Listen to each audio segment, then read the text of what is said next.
Elaine Stokes is an educator and landscape artist who studies the socio-cultural and narrative implications of North American infrastructure. Elaine's research explores the riparian corridors of the Upper Mississippi River Watershed, exploring these sites through the theoretical frameworks of water rights, Indigenous sovereignty, river infrastructural history, landscapes of memory, and contemporary territorial landscape practice. So today Elaine's going to talk to us about shaping rivers, dredge placement sites along the Upper Mississippi. Great, thank you, Catherine. Yeah, I'm learning so much today. I come at rivers and sediment in a slightly different way. I have a background in landscape architecture and design, and so I'm learning so much today. And this might be a slightly different sort of presentation. Today I'm sharing some early compilations of ideas and case studies along the Upper Mississippi River at the intersection of landscape architecture and legislation. As many of you may know, the Mississippi River spans the United States from north to south, and its watershed covers about 40% of the continental United States. Over the last century, infrastructural interventions have transformed the Mississippi River. In recent years, a lot of the discussion of the river's sediment has primarily focused on the Mississippi River Delta, where lack of sediment accumulation is causing the delta to shrink.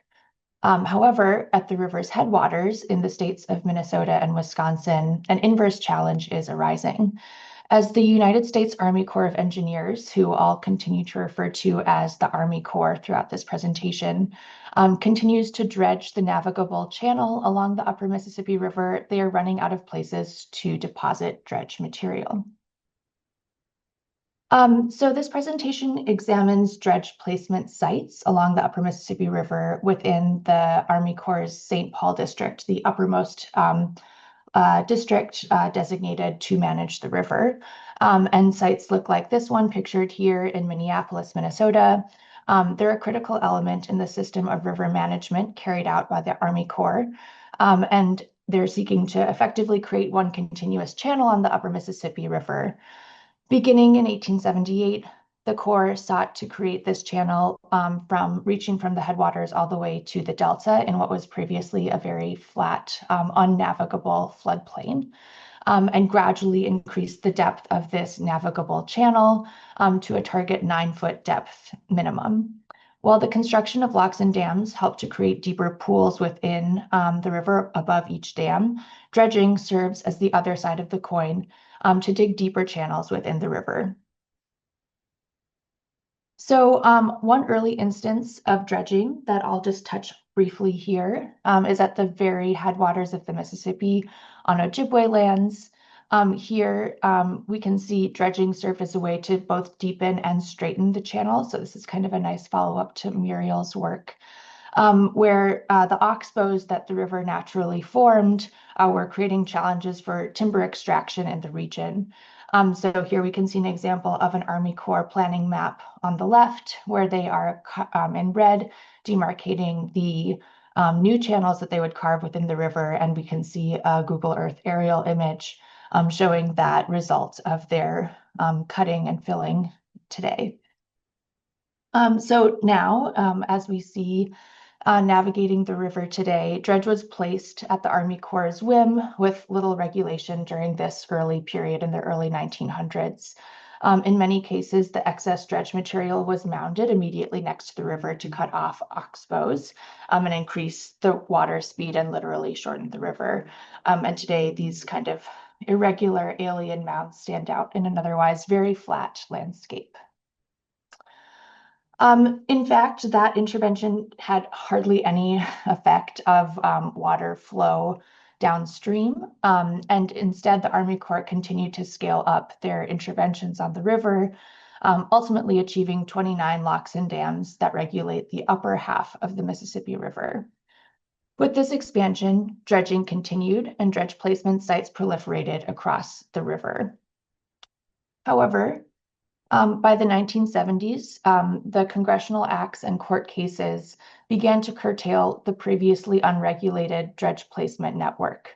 First, the Clean Water Act established guidelines for managing navigable waters under federal jurisdiction, or waters of the United States, WOTUS for short. More on that term later. And Section 404 of the Clean Water Act established requirements for the responsible placement of dredge or fill material in these navigable waters, such that placement sites could not have adverse effects upon municipal water supplies, recreational areas, or key habitats. This established the initial framework for managing dredge placement, and then building on the Clean Water Act just 2 years later, in this headwaters region of the Mississippi, again, legislation came into play with the state of Wisconsin suing the Army Corps of Engineers for placing dredge material without completion of environmental impact studies or studies to see how that dredge material would impact the surrounding environment. The ruling from this case study required that environmental impact studies be completed and that the dredge material henceforth be placed at specific locations following appropriate procedures. So here we can see, again, the Upper Mississippi River becoming a critical site for regulating dredge.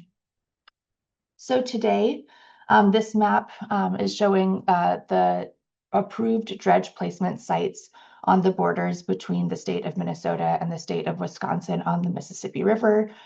This data comes directly from the Army Corps' database and includes sites that are either on the edge of the river or sometimes placed within the river itself on islands. This is a small collection of aerial images showing those sites themselves. Some of them are on Army Corps land, like we can see, if you can see my cursor here in the top row, near lock and dam sites. Others are used for construction material projects. Others are co-opted by the local community as recreational beaches, so they have a lot of different uses. However, these sites are reaching maximum capacity today. At the same time, while dredge placement sites are filling up, the amount of shipping in this uppermost region of the Mississippi River is rapidly declining. So these maps here are showing the relative volume of tons of cargo being moved on the Mississippi. And you can see for the stretch within Minnesota and Wisconsin, no shipping or very little shipping compared to the rest of the channel is happening. And in fact, in recent years, there have been significant decreases in the amount of cargo being moved, often as much as 50%, moving through specific locks and dams in this region. So we're kind of left with this question. What should we be doing with this dredge material? Should we be continuing to dredge, especially if the return on investment is declining? So to wrap up this presentation, I'm going to quickly show 2 examples from this region to show kind of the inherent conflict or 2 paths forward for these types of sites. First, these sites are coming from the Army Corps' Pool to Dredge Management Materials Plan, where the Army Corps is starting to identify new sites where they can place dredge material since they've run out of space to place it. And one site they've identified for potential future use is Lower Gray Cloud Island, where an active quarry is owned by PAS Associates, who has been operating here and plans to continue operating here for the next 15 years, and then eventually develop the site. However, the site has been under consideration, as I mentioned, for new dredge placement, and the Army Corps informed PAS Associates of plans to condemn this property for dredge placement. In response, PAS has been expressing their opposition to the Army Corps through a series of public comments, and they're staking their claims on the fact that the Army Corps has never defined whether the lake within their island, which you could see on the previous slide, if that's a water of the United States or not. And if it is a water of the United States, it would require quite a bit of quality control to ensure that no pollution is happening at that site. So PAS is arguing that the Army Corps has not done enough studies of this area and is using that ambiguity as a way to take control of more land along the Mississippi River. So here we can kind of see that overreach of the Army Corps continuing to take on more and more land within this region with little oversight. However, to end on a slightly more optimistic note, another site that is being considered for dredge placement is just upstream and is called Pig's Eye Lake, which is a heavily contaminated water body located just downstream of St. Paul, Minnesota. And here, this project is underway to bring dredge to Pig's Eye Lake with the aim of building islands for bolstering habitat and trapping pollution before it moves out of the lake. This project is actually already underway. It's being carried out in association with the local county's Parks and Recreation. And in this case, dredge is again being used to expand that habitat. And so has a more productive potential for building landscapes that are environmentally beneficial. So with these two examples, the underlying question still remains, should this dredge continue at the same rate via the same methods that it's been carried out for the past century? Or might we be at a period where the reduction of dredging in a river corridor where shipping is already fading away be a path forward to reduce the need for dredge placement sites overall?